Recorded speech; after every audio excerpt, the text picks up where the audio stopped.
Hey, I'm Red. Today we're going over 15 more things that every player needs to know in Star Citizen. And I learned from last time, so if you comment I already knew all of them, I will in fact not give you a gold star. So let's get into it.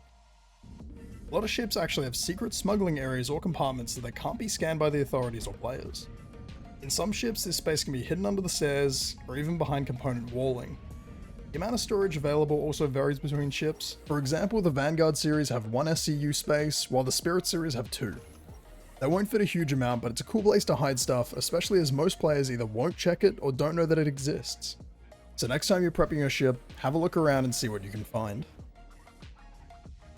Some missions really expect you to fly on afterburners for thousands of kilometers just to get to your target or destination. Here's a quick way to shorten or even completely remove that flight time depending on how good you time it. Line up with a jump point that's beyond your destination and start the quantum jump.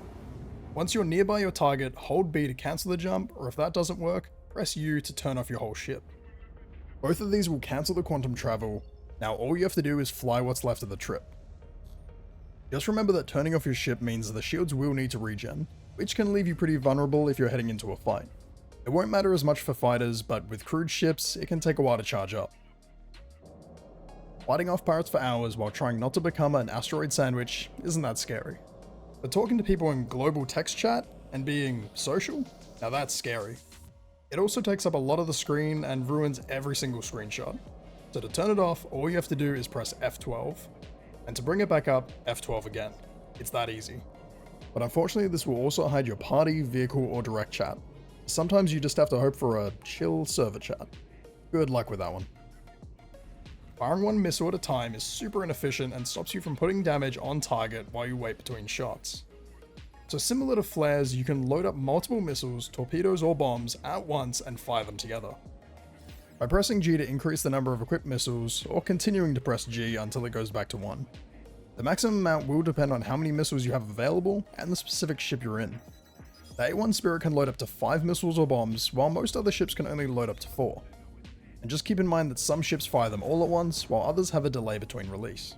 That means you have to stay locked onto your target until the last one fires, or those missiles will not go for the target. Navigating the inventory system, equipping weapons or other items can be time consuming and painful. Just double click left mouse on any item to equip it to an open slot. This works on armor, weapons, medpens, ammos, and even weapon attachments. The item clicked will equip itself to any available slot, or even swap if needed, like with armor. But if the item has multiple options, like if you have 2 weapons without an optic, and you click on a scope or reflex, the item may attach itself to the wrong weapon. Just something to remember if you're carrying the whole resupply on your back. Whether it's for taking screenshots, peeking around corners, or making sure you don't clothesline the hangar doors, the third-person camera is great. But did you know you can set up to 9 different camera angles on the numpad? Press F4 to open the camera, position it however you like, and then hold F4 and press one of the numbers on the numpad. This is a great feature to use like a CCTV camera on a larger ship, or just for checking your landing zones. The cameras are set specifically to that ship's seat, so even if you log off or destroy the ship, those hotkey angles will still work again.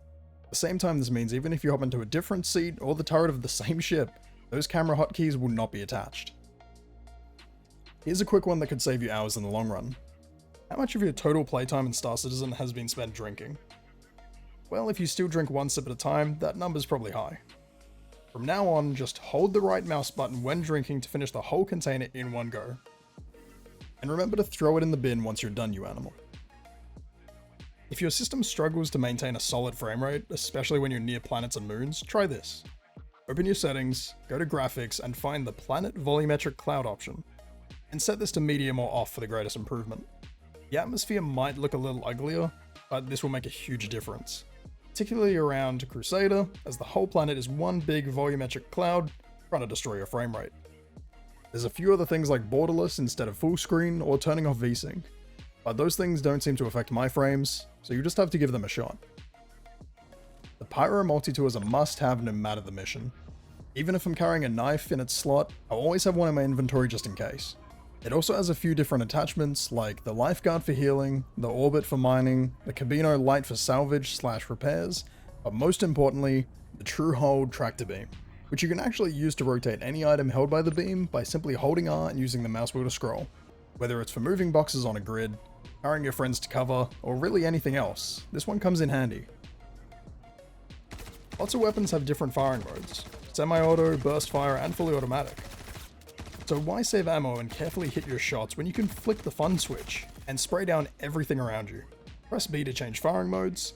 You'll notice the icon on the bottom right changes as well if the weapon has more than one mode. This includes a fully automatic pistol, which I have no idea why that's in Star Citizen, but I love it. Some other examples are the Arclight pistol having a burst mode, P4AR having a semi-fire mode, or the Arrowhead sniper rifle having a charge shot, which is slightly different, but this does a lot more damage and you just hold it down. If you're new to Star Citizen and want to make an account, do not make the same mistake I did. Make sure you use a referral code when you sign up.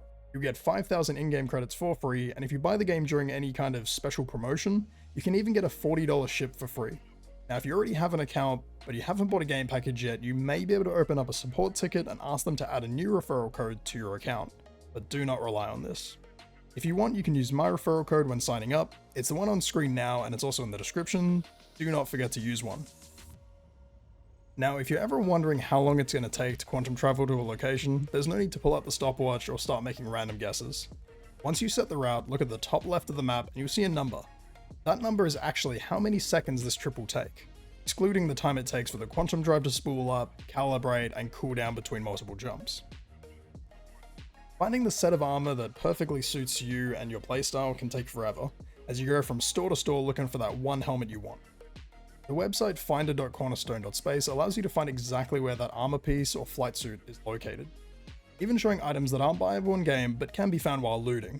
It does separate these so you don't mix them up. I've used this site a lot and I personally found it works really well. I love flying manually even when it's a long trip, but sometimes it's convenient or just life-saving to let the ship fly itself. By pressing C, you can set the ship to cruise control at the current throttle max. It'll continue to match this speed even if you increase or decrease it. It'll automatically turn off as soon as you brake or accelerate, but you can also press C again to turn it off properly. Just remember, when in atmosphere, gravity will still pull you towards the ground, and if you enter quantum travel while in cruise control, once you exit quantum, it'll still put you back into cruise control, so make sure you don't fly straight into whatever you're aiming at. Sometimes the lighting inside of ships can be a little over the top, other times you just want a bed log without using a sleep mask. Newer ships have plenty of options when it comes to adjusting the internal lights around your ship. Look at the door access buttons on the walls, and try out the different options from default full power, to a red light, or even a low power mode. Just remember, it won't set this light for the whole ship, just the area or room that you're currently in, and if you want complete darkness, turning off the whole ship is your best bet. Lastly is the external storage on your legs. I'm sure there's another name for it, but I couldn't find it, so that's its name today. You can equip medical pens, tiger claws, and other random items to it. All you have to do is hold C to access the hotbar, or tap C to equip one of those items immediately. Light suits have space for 2, light armor 3, and both medium and heavy armor can carry 4. My advice is to only carry red med pens in these slots, as being able to quick heal just by tapping C and then left mouse button will save you, as it heals you regardless of the cause of injury, and it's so much faster than using a med gun. I hope you found something on this list helpful, whether you're new to Star Citizen or you've been playing for years. Remember to share this video with someone you know who always forgets to put their landing gear down and ends up smacking into the floor. Thanks for watching.